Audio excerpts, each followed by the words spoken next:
I am an advocate for characters' rights. I feel that, and I know as a writer, that it's really important for us to consider our characters and not just treat them as objects because they're on paper. But once when we breathe life into them, it's our responsibility to be fair to them, to treat them with justice, to consider their needs and their wants, and to really give them the same rights that we have. So here goes a writing tip. I feel that, so I enjoy watching a lot of TV series. It's one of my things. And I can generally tell whenever I'm committed to a series. I can tell in which seasons that there's new writers that's been incorporated into the show. I've seen this several times with series such as The Flash or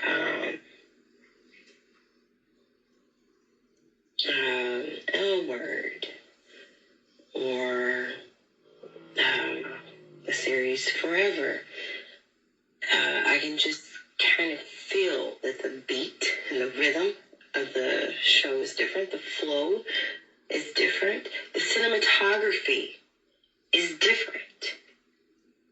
And I will oftentimes let it go because maybe these new writers, the new direction of that particular episode or episodes is going to lead the characters to their final destiny, if you will, or to whatever their primary focus is for that season. And it's good to have fresh and innovative ideas brought to the platform. And then sometimes that can actually work against the show because these fresh, innovative ideas don't really come from the perspectives of the original creator. And you can feel it. For example, with L Word, which was an all-woman casting and all-woman staffing, you could feel the difference when a man was involved with the writing. It was a bit off. It was changed up. I would say one of the biggest issues that I have whenever we get new staffing involved, or even if it's with the original staffing, one of the biggest issues I have as a writer is whenever the characters become stagnant. And I believe that a lot of writers struggle with this, and it's maybe why we bring in new, fresh voices, because the characters are just kind of, they're stagnant. They've been going through, as much drama as humanly possible. And without, of course, killing off the character, you go, what else can be done? And then that's when we do the magic wand. And the magic wand, is when the writers become the fairy godmothers of the storyline. And we take a character that is maybe possibly one of our strongest characters, or the character that in the creator's, author's mind is the primary focus, the protagonist. And that character doesn't even have to be the protagonist for the audience, but for the writer / creator of the series, of the storyline. That is the protagonist, and that's what matters. And generally, that's the character that struggles, especially struggles financially. And so we sweep this magic wand over the script, and we take a character that may have been dealing with homelessness, that may have been dealing with drug abuse, that may have been dealing with financial disparities, and we just take it away. And all of a sudden, we make that character have financial bliss. They have a home, they have a car, they have a job out of nowhere that they never even have to attend to. They just have money just pouring in. They didn't have to attend AA. They didn't have to go to rehab. They just stopped doing drugs. In fact, there's like no mention of it. No other characters are saying like, "Hey, are you still doing that?" Or no, the characters are concerned about them going to the bathroom too many times, or going MIA, or doing destructive behavior patterns because we have magic wanted. And I feel like we do that because we have a stagnant character, a stagnant storyline. We need it to move forward, and we need our character to get to their main objective, and we need it quick. And we only have so many more episodes to do that in. We only have so many pages in a book to do that in. So we just magic wand it. And it's a problem because it's almost like putting a cheat code into a Sims game. So you have your Sims that has to go to work every day and stack up money in order to be able to get new items in the house that they need or that they want. And the fun for the gamer is having that Sims build up the money, especially in spite of bills, right? In spite of different challenges that pop up and they end up losing finances. But then when we learn the cheat codes, we just put the cheat codes in and you got Sim lines. And it feels like the magic wand has been swept over your character's household. And now we can buy whatever we want. And it's fun at first. It is so fun. I can buy whatever I freaking want. I can get the house of my dreams, the mansion that my character wants, that I want. I can get silly crap just because, you know, I can do whatever I want with all these Sim lines. But the reality is, too, it gets kind of like boring because my main objective was to stack up the money, to struggle, to strive. And so it's not as much fun, in my opinion, once you use the cheat code. Same thing with the magic wand. Once we put the magic wand over the storyline, over the script, it's not as much fun to watch that character. And if anything, we watch the character's personality change. So they go from being a character that may have been humble, that may have been quiet, that may have been bullied, that may have really put their nose to the grind and been focused and disciplined, to being an asshole, to being a character that is a snob, that treats people crappy. They are now the one that bullies people. And we saw that with the character Jenny Schechner that was in the series L Word. We saw that with the character that was on the movie The Craft. Oh man, I can't even think of her name right now. But we saw these two characters evolve into beasts practically overnight, simply because they got money. Now, does that mean that people in real life don't do that? Of course they do. But the reality is that we don't have a fairy godmother that sweeps a wand over our storyline, over our household, and then it magically changes overnight, and we no longer have drug addictions that we deal with. We no longer have addictions and abuses that we have to get over and struggle through. We no longer have financial issues that we have to struggle through. We have to process. That's just the bottom line. We have to process through whatever issues that we have. And people don't quickly forget our mishaps. You know, you can't go from a character that had a cocaine issue to suddenly being one that's clean and sober and everybody's just like, oh, okay, that's cool. There's going to be at least one person out of your social group who's going to side-eye you, or out of your family group who side-eyes you and worries every second of the minute of the day that you are actually clean and sober. This is reality.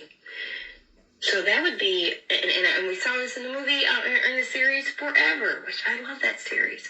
But we saw this in the series Forever, in which the protagonist, the female protagonist, love these.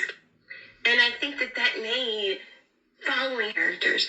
But the reality is that character went from being in a household where she struggled with a single parent, trying to make ends meet, trying to make sure she gets the best grades, trying to overcome this soured reputation that she had, to all of a sudden having money.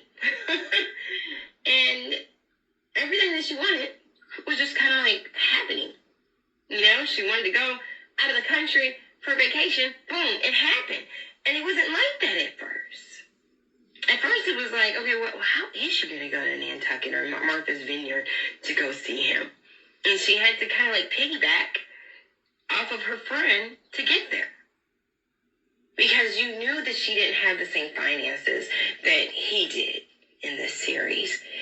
And so it even drove this concept of the two opposites being attracted to each other and falling for one another.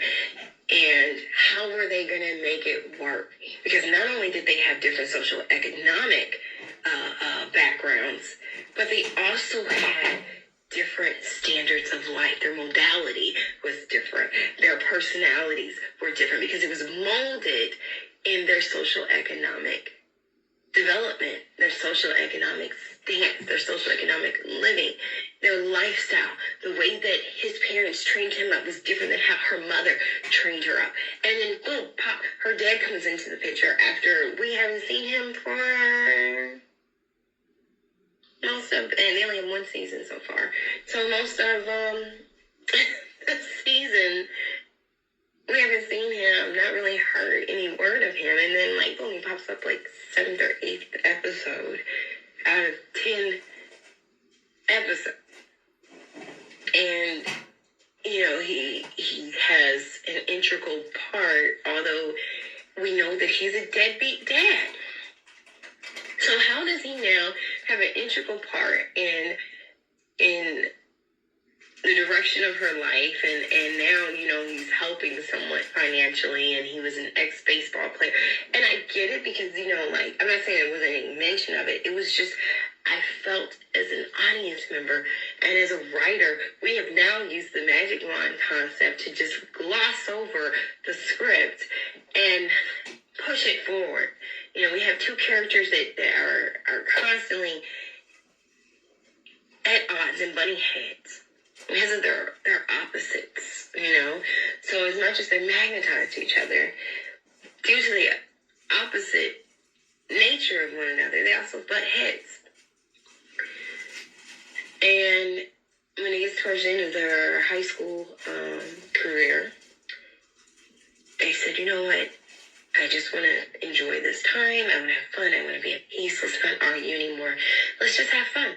And they said, okay. And so all of a sudden you see this, which was very creative, this calendar rolling, you know, their images of them, and they're just like smiling and they're having fun and they're happy. And there's no issues, no arguing. And it just felt unrealistic because how many people have said, especially if you're in high school, how many people have said in their adult, mature relationships, we're just going to have fun. We're not going to argue anymore. I know that we have our opposites, we have our different views, and we have drama. But let's just put that all aside and let's be fake for the next 7 months so we can be able to enjoy life together. It just doesn't work that way. It doesn't work that way. The reality is no matter how much that you want to be fake and smile through it and get along and act like everything is just great and groovy and we are having the blast of our life, the reality is that someone's going to do something, someone's going to say something, and it's going to trigger you. And no matter how much that you try to smile through it and act like everything is all good, you're now going to find yourself somewhat pissed and at odds, or you're going to be harboring that issue. You're going to bury it down deep and you're going to be pissed deep down inside. That's the reality. So, that's my issue about Magic Wand. We take a magic wand over characters' lives I feel like we do it as a cheat code. And we do it because we as the writers have gotten kind of exhausted with the characters. That's just the reality. We have gotten exhausted with their struggles. We've gotten exhausted with their mentality, with their neighborhood that they live in. It could be all kinds of different things. We just get to the point where we're like, we need this storyline to move forward. We need this character to get to their, whatever their storyline arc is. And the easiest way we can do that is, hey, you won $1 million. Hey, your book got sold. Hey, your dad came into your life and he gave you all kinds of money. Hey, the stepdad in the storyline passed away and now you got the life insurance. It's just like, how can we get this character to move forward and do it in the quickest way possible? Because we all know in real life, stacking the money to be able to get to a place of investing the money and putting it into real estate, I should say, and or putting it into real estate, it takes time. Unless you were born with the silver spoon in your mouth and you just are, basking in generational wealth. If you don't have that, then it takes time. That is the reality. Another reality that we have to look at as writers, when I bring that up and I think about these different groupings of people that we put together in our storylines. For some reason, we love to create these storylines where we have these group of friends, and in the group of friends, we can have the nerds, we can have the ones that are struggling financially, the ones that are struggling with some type of addiction, be it drug abuse or sexual, sex abuse, where they are just highly sexual. We have characters that have been traumatized probably from childhood. We have characters that are high in power and might and money and have highfalutin jobs. And we have one or two characters with kids. Everyone else, doesn't have kids. And we put them all together at the table. And that is, it's beautiful, it's poetic, we may even throw a person in there who's like gothic or punk, right? And then we'll throw someone who's all pink in there, pink and fluffy with sparkles and glitter. And we put them all at one table together, and we let them eat brunch and talk and chat and become the best of friends. And then we follow their path throughout the rest of the series or the rest of the movie, especially whenever you have a series. So now you have like season 1, season 2, season 3, etc. And the thing is, as much as we love it, and as much as we have grown close to these characters, and as much as we're like, I want that, or you may feel like in your little miniature world that you have that, but the reality is that doesn't usually happen. That's why we have the model birds of a feather flock together. So generally speaking, people of the same socioeconomic stance are the ones that cling together. People who are all mothers will cling together. People who are fathers will all cling together. People who are all into punk and goth will cling together. I'm not saying it's always like that, but very, very seldom do you get someone who's into punk and like thoroughly, like that's their lifestyle. They love it. They live it. And they have friends that are into jazz, and another one that's into like soul, R&B, neo soul, and another one that is just like straight up rap. And they're all at the table together, like on a continuous basis. Unless they are just like music aficionados or whatever word it is, unless they're just like totally into music and they just like vibe off of each other. For the most part, someone who's punk and goth and that's what they love and they're into metal, guess what? That's what they're gonna hang out with, is that crowd.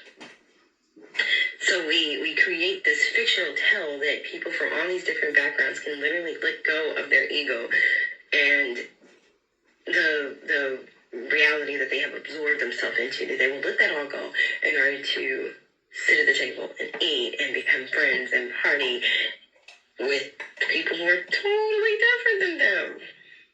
Because quite honestly, like the music that I love, if I go out with someone who's just like all day, every day metal and punk, I can probably go to like one event with them, but to go out to each and every event that you go to that's metal and punk, I can't do it.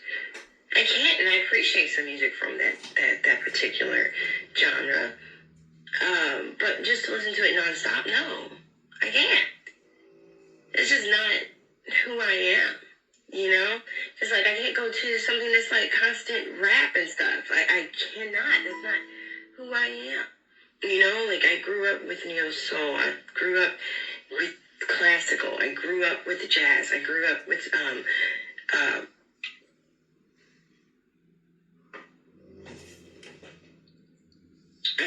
I grew up with, you know, 70s music and with yacht rock and and reggae and you know, like there's music that just I vibe with.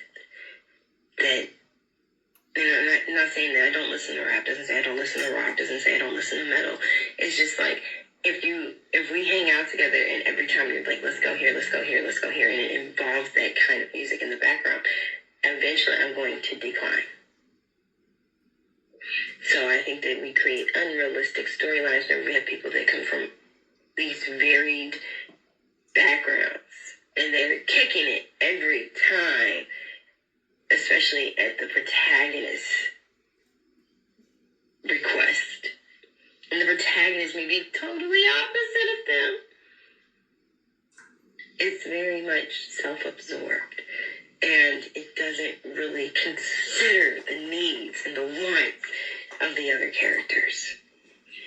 And it also creates this fictional line that, hey, all these people from different backgrounds can be able to just sit and chill. And as much as we want to do that, and I believe that it's a beautiful, beautiful thing to do. It also have to be honest storyteller.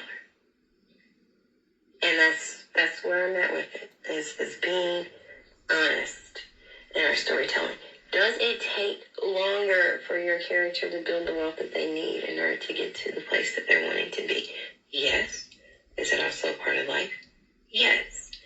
Does it take longer for your character to fit in with the snobs down the street? And they want to be recognized and they want to be able to have a seat at the table. Yes, it will. I mean, you can just build that into their story, though. You know? Because not everyone's going to say, hey, come sit down. Sometimes you have to sit at the table right next to them and just kind of eavesdrop and hear what they're saying. And then, you know,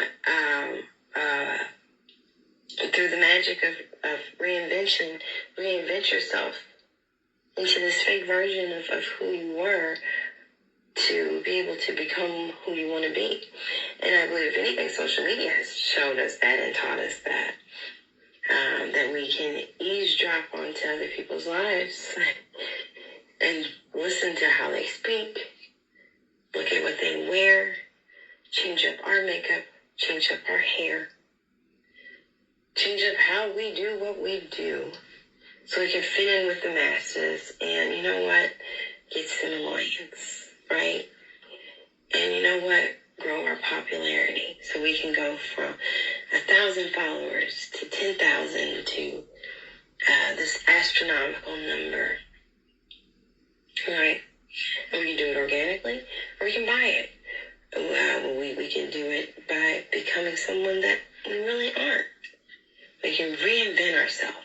So I think that the powers of reinvention are very, very true. It's very, very real. But the magic wand is something that we have to be very, very careful about because you can lose your audience members. Because audience members who have become invested into the characters, like myself, will notice the shift.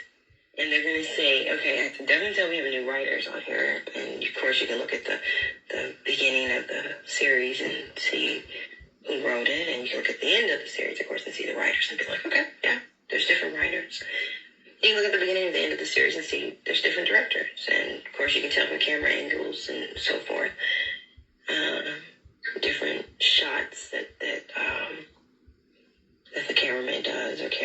pause, you can go, okay, yeah, that's different. That's different, because usually we don't take random photos just of people on the beach or the skyline.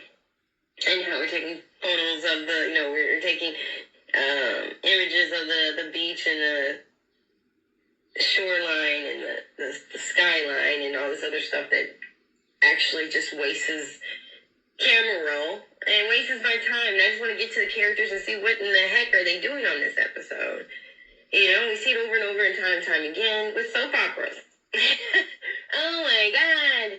Soap operas encompass all of this as far as characters that don't even mesh well together because their backgrounds are so different. And then, of course, using the magic wand. Oh, my God. They go over and above with this. You have a character that's living in a box in the alley. And then by 2 episodes later, they are now the CEO of a fashion company because they found out that they were the great-granddaughter of the owner of the fashion company. And magically they have now, washed up and changed up their clothing, and they went from being like this very nice person in the streets that was, in the alley that was just like, can I get some bread or whatever you have for me? And now all of a sudden they're controlling and they're bossy and they're telling people what to do and they're firing people and making their lives miserable and wanting them to be homeless like they were too.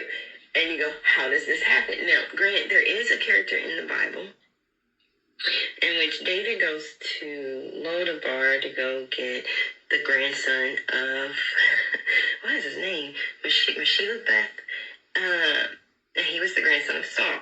King Saul, and he says that he wants to do something kind onto a descendant of Jonathan because Jonathan was like a blood brother to him, although they weren't blood brothers, but he was very, very dear to his heart, and so he wanted to do something kind for Jonathan's heir. He brings Meshilabeth from Lodabar, and he is in fact crippled, and he brings him to the table literally to eat at the king's table. He's like, whatever I have, you have. Now, he never did say, you also get my title. Well, someone whispers into this young man's ear, because at first he was cool with it. He's like, okay, I'm not living in the slums anymore, and I have better health care, and I'm eating at the king's table, so I'm eating food that is just scrumptious and delicious and healthy and abundant, and I'm wearing clothes that I never had before, and they feel so good on my skin, and I can take a bath. Okay. He goes from being grateful to then having David's son, who is a spoiled brat, in his ear, like, you know what, you should be king. You should be this, you should be that. And of course, he's upset with his dad because he is a tyrant.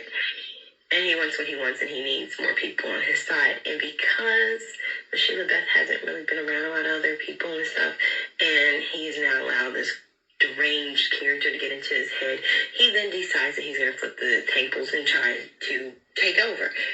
And he forfeits the kindness of David because he feels that, you know what, that's right, I should be king. Now, here goes the thing. We can easily look at this and be like, okay, well, the Bible used the magic wand because he went from this situation to now all of a sudden he is working against David and he's betrayed him and he's got, he's involved with trying to take over the kingdom. But I still love the process of it. Or the process of how he was rescued, brought in, he was grateful, he was hungry, he was grateful, and then you have someone that whispers in his ear, who is not just an anybody, but the king's son. And it's like, if the king's son says this about David, I have to believe it. And then it really stirs his ego and makes him go, maybe you're right. Maybe you're right. And I think this works because we have a God and we have a devil. And so the devil will always work on your emotions. It's like, in many ways, God works on your emotions, right? So, and one will have you, of course, to perform evil versus the other has you to perform good. So, I think that we have this good and evil nature within us that we get a chance to walk out and play out with Sheila Beth, because we also have that same nature. We have that good nature and have that sin nature, right? But we see the process of it. It didn't just happen overnight. Somebody spoke it into his ears, and then that seed was placed and it developed, and then he went with it. The more and more it grew, the more and more it made sense to him to follow through. Again, that's different because we saw it as it happened. We read it as it happened. On the other hand, when we look at soap operas, we really don't see that. Like the example I gave with the homeless female that's in the back of the alley and blah, blah, blah. She's going through different garbage cans in order to find food. And then someone goes, "You look familiar." And they look through some paperwork and go, "Oh my God, I knew it. This was the great-granddaughter of the owner and creator, the founder of our company, and blah, blah, blah, blah, blah, blah. We have to bring her in." They bring her in, they get her washed up. She's looking great, and she's beautiful, and she's fancy. And then she's a total B to everybody. And she's horrible. But how did this happen? Was she already crappy, and she just hit it? Like, we didn't get a chance to really see her transition. We didn't see if somebody whispered in her ear. We didn't see, who was I love things like Shakespeare, Iago, Othello, because Iago whispers in his ear. We see it develop. I had another idea that just left me.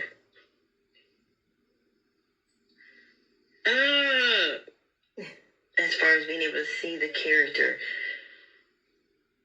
develop over time, Curly Sue, which is a movie, but we get a chance to see the dad, even once when he hooks up with the lawyer chick who has the money, you see him still pretty much remain the same. He remains the same to the point where Carly Sue, at the end, actually did believe that Bill left, I think that was his name, because she was like, he does this, He feels that I'm safe and I have a mother and he's leaving. And come to find out, he didn't leave, and he was there, and he went and got the ring back that was pawned by the other guy when they were in the shelter. So I love that because even though we kind of have the magic wand going on, that they got hit not once but twice by the same lady who let them stay in her very fancy condominium, you can easily go, okay, this is magic wand all over the place. Who in the heck is going to let a man and a woman who's homeless stay in their condominium? And they're strangers, and that's a very good question. I believe that it was created for entertainment purposes, but let's just say that someone did let this happen. If we just follow the characters in the storyline, we see that the struggle was still very relevant and very real, and the characters did not all of a sudden just change. It wasn't like their circumstances changes as though their personalities and their mentalities just automatically changed. In that particular movie, the characters still were who they were pretty much from the very beginning.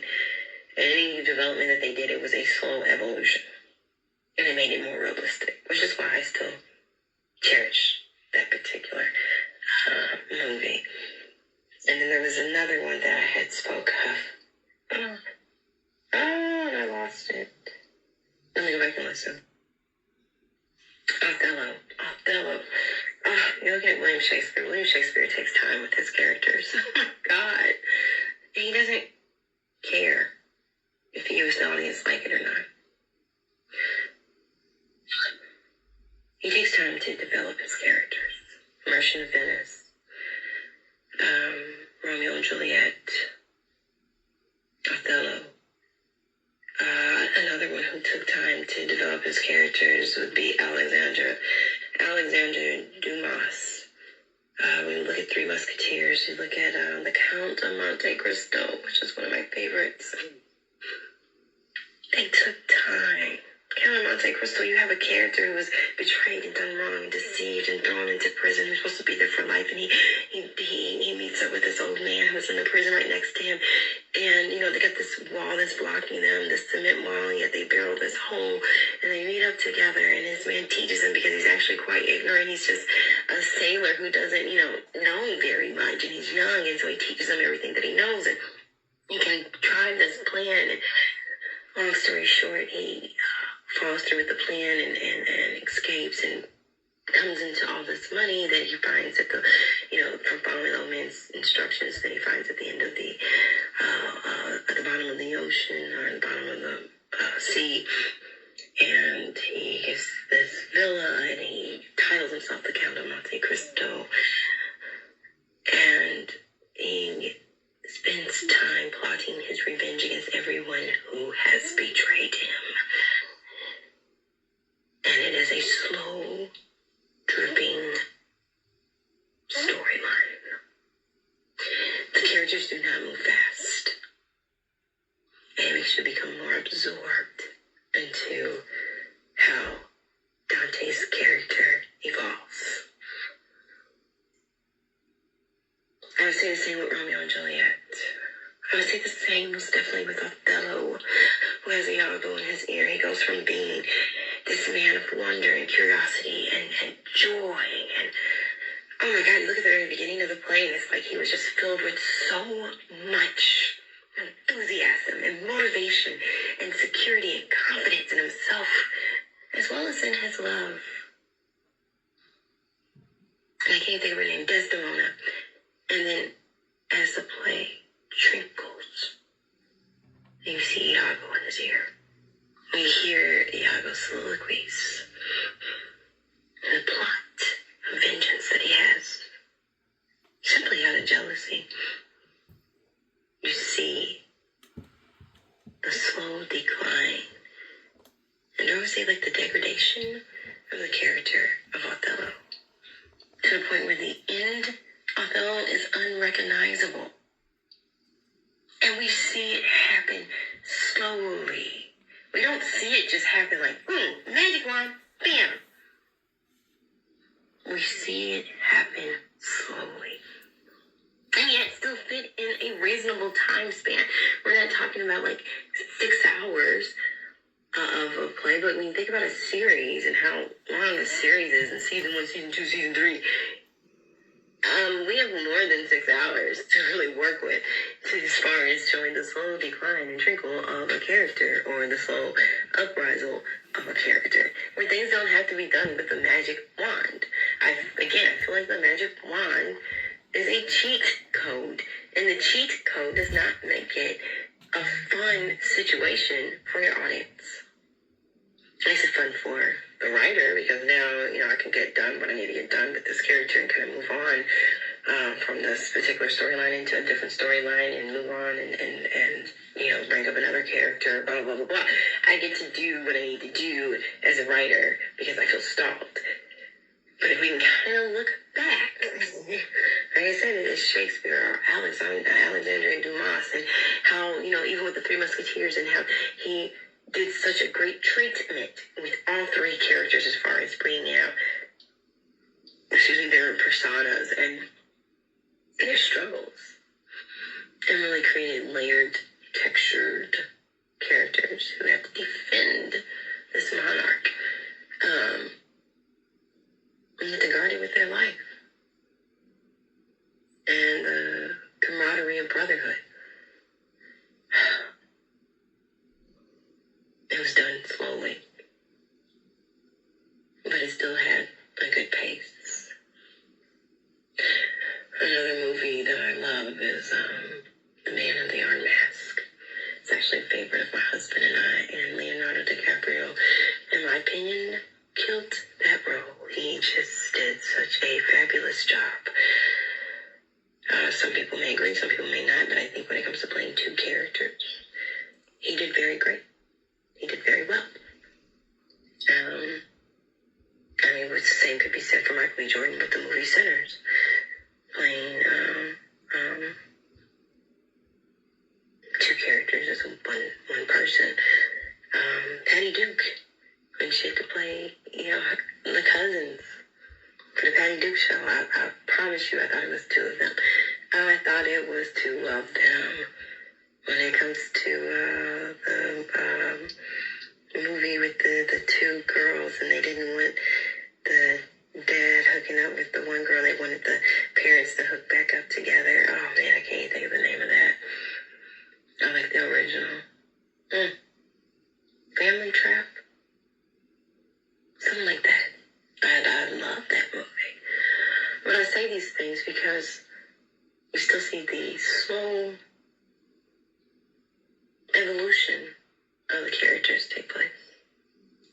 If I go back to The Man Now in Mask, we're following along with a character that, is King Louis. He's a complete ass. And there's really not going to be any changing of that, no matter how much that we would desire to see him change. He gets worse and more foul. So he does evolve, he just gets worse. And then we have another character who comes in, and he's more of the humble, Gentile character of, and he's the twin, and he's suffered at the hands of King Louis and of life. And his only request is not to be put back into the mask. And then he comes to a place where he goes, you know what? I wear the mask does not wear me. And even at the end of the movie, they said how the rain had changed, because when they switched the two brothers, they said how people had remarked that the monarch was no longer this cruel, distant reign, but now it had become more reasonable and relatable. And there was a kindness, a gentleness that was there that wasn't there before. So there was a switch. There was a literal switch. But it was still an evolving storyline. Versus it changed. So I think that's just something that we as writers have to look at. We have to look at how quick are we just moving things right along for the sake of moving the storyline. We need to really monitor that because it doesn't always benefit us as the writer, and it definitely does not benefit our audience. Our audience deserves to see and feel the evolution of the characters in the storyline. Why? Because they're invested into the characters, and quite honestly, we wouldn't have the story. We wouldn't have the storylines for the characters without our audience. And I'm saying that as in, we can think of an idea, and we can manifest the idea, but as far as the continuation of a story or of books, of series, of movies, the continuation of it is dependent upon the interest of our audience. So if you want to keep your audience involved, really, really consider the investment that they've made into the characters that we've created, and do those characters justice. Because characters themselves desire to see their story evolve in a practical, realistic way. Unless you're dealing with fantasy or sci-fi, that's totally different. And definitely magic wand away. Magic wand away. But if you have characters that are grounded in reality, then you also owe them that truth of reality. And I would love to add, as I really contemplate the different storylines, I want to add on William Shakespeare Hamlet. When we look at the slow degradation of a character and the process of what that character has gone through to become who he is at the very end, as well as how his process affects all the other characters in the play and their slow evolution and degradation as well, and how everything that he goes through is interconnected to what they go through. Ophelia and her desperation and her depression, and how it's interconnected to the madness that he's going through as well. it took the author time to pace that out. When I mentioned a movie, I know earlier I had brought up The Man in the Iron Mask. And as I thought about The Man in the Iron Mask and the actors that played the role, it also caused me to think of Leonardo DiCaprio playing the role of the protagonist in the movie Basketball Diaries, which if you haven't seen it, I would definitely suggest for you to watch that. That is based off of a person's real life. And I do believe you can probably find that on any streaming app. But on that movie, we see that characters decline, but we see it in real time almost. Not like a reality show, but we see the process take time. It doesn't happen overnight. We even witnessed this character go through withdrawals. They even included that in the film to make it more palatable for the audience. And that's what we have to remember, is that we're dealing with an audience that has dealt with real life issues and who are dealing with real life issues. And so when we have a storyline that's grounded in reality, okay, not grounded in sci-fi, because the rules are different. So if it's grounded in reality, we have to stay in the perimeters of reality, and also give our audience the respect that they deserve to say that you know some stuff.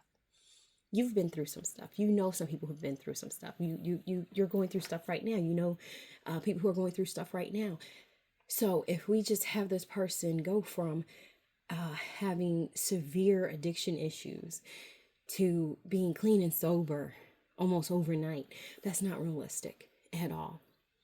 And when you look at the movie Basketball Diaries, you get a taste of being able to see authentic writing as well as authentic storytelling, and a character, a protagonist that is going through real life authentic issues, and it's grounded in reality, and you see this character evolve from really hitting rock bottom to being able to rise above rock bottom. That's called giving your character justice. So regardless if you're dealing with a character that is a anti-hero, an antagonist, a protagonist, even if your character's minor and not a major character, make sure that you're giving that character substance and that you are giving that character due process. That would be my greatest suggestion. As much as it's easy to do the magic wand and just change up the character's destiny in one swipe of a pen, or, if you're typing it up, just type it up differently by the next chapter. It's not realistic. It's not palatable. It's not tangible.